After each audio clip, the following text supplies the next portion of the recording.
Okay, we're going to call this the 1 year walk around. And the reason I'm going to call it the 1 year walk around is because for the past 350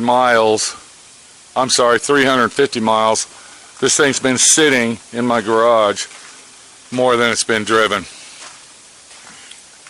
So when I first purchased the machine,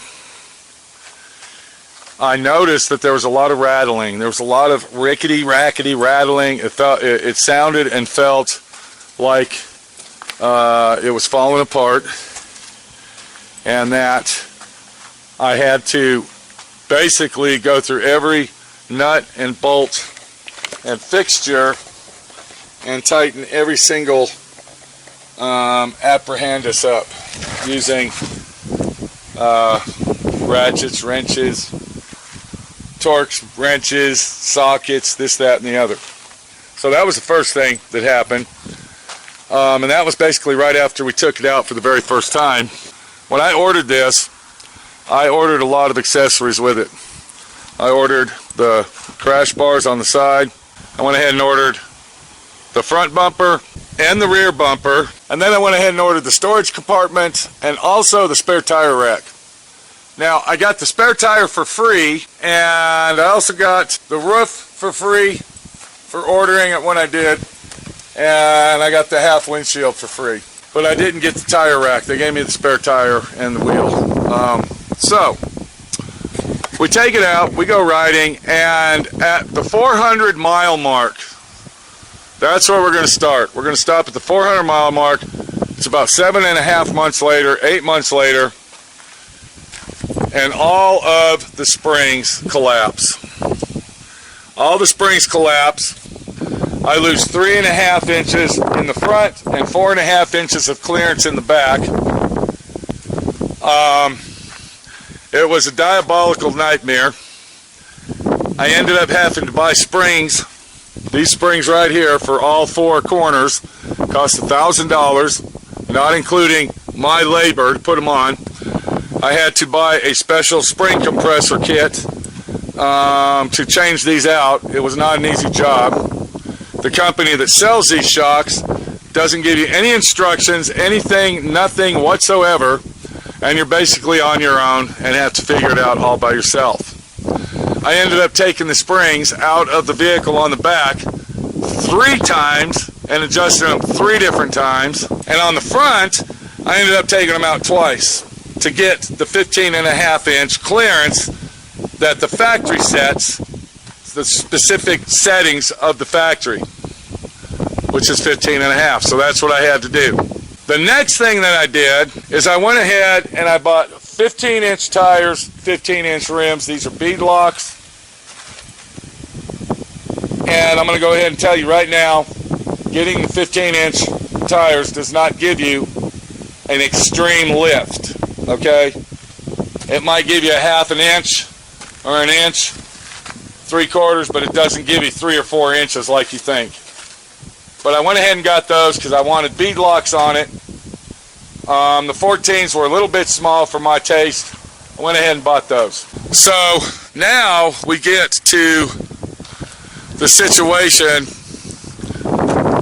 and we get close to 650 miles on it. And I'm going to tell you what happened there.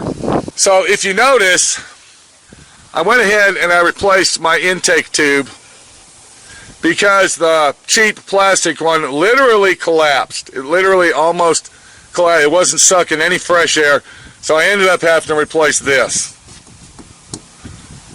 And all of these accessories that I replaced are from a place called Aftermarket Assassins.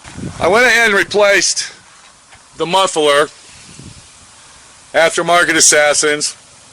Went ahead and replaced that because the factory one was so loud we couldn't even think. I went ahead and replaced all of the clutch mechanisms inside to make it a high-performance clutch system because the factory clutch is a piece of shit. And to be honest with you, there was actually a recall on the clutch, and mine just happened to be bad and they had to replace it. So that was I had to wait a month to have that done. And then if we look inside here, this tube that I am pointing at right here, I replaced that. And that's a turbo tube that goes from the turbocharger into the throttle body. Now, I wish I wouldn't have changed that out, but I was talked into it to changing it out. It was a pain in the ass. It was almost $200 for that setup, and it was a pain in the ass, and it sucked. But we went ahead and changed it anyway. I also went ahead and changed this right here, and this is the blow-by valve. It's the blow-off valve for the turbocharger. I was told to change that out, that it would be a good idea, so I went ahead and did that. So I basically upgraded my machine to be a better riding machine. So as of right now, we have 765 miles on it. So far, we've had to replace all the springs. I had to replace this tube right here. That was a must. I didn't have to replace the muffler. I wanted to because it was extremely loud and obnoxious. I went ahead and got the 15-inch rims and tires. Those didn't need replaced. I did that on my own. But now, this is what the deal is at 760 miles or whatever I got on it. I don't even have 800 miles on this thing. I've had to replace the fuel pump. The electric fuel pump went out. That was $500. I bought a 3-year unlimited bumper-to-bumper warranty on this. It cost me $1,500. Thank God I did. So the fuel pump's been replaced. I got engine lights that are coming on that's saying the O2 sensor is bad. And if we look right there, that's your O2 sensor. That's it. At 760 miles, it went bad. I have engine lights coming on that are indicating lean fuel and all this other stuff, and every time we take it out, an engine light comes on and says something else is wrong with it. I got $35,000 in this thing. I got over $5,000 in aftermarket junk, and what really pisses me off is this spring setup, that the factory ones are so cheap and so junky that they collapse around 300 to 450 miles. And let me tell you something, this thing was a death trap rattle box. You couldn't talk in it, you couldn't think in it, you couldn't do nothing in it. The doors on these things, and it looks like I'm going to have to go ahead and fix them again. Do you hear that? I had to put tape on that. I had to put tape on it to keep them from rattling, because the rattling was so loud you thought the doors were going to fall off. So I need to put some more duct tape on that because they're starting to rattle again. I went ahead and got a fire extinguisher. That's an important situation. I had to get rear view mirrors for it. I went ahead and made mine street legal. Now when I say street legal, I went ahead and I put turn signals on it. You can see there's one right there.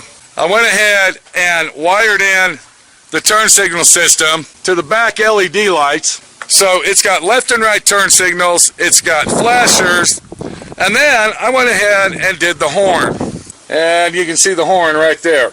Well, as we were out riding our RZR today, driving our RZR, I was filming my wife Minnie going up a very steep hill, and I said, when you get up to the top, turn around and come back down, but beep the horn when you turn around.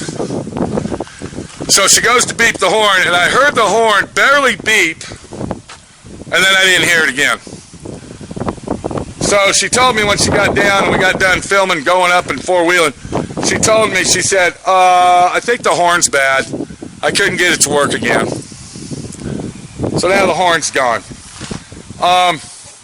I'm telling the dealership that there's something wrong with the computer, that there's a glitch in the computer. They aren't listening to me. I'm a stupid ass. I don't know.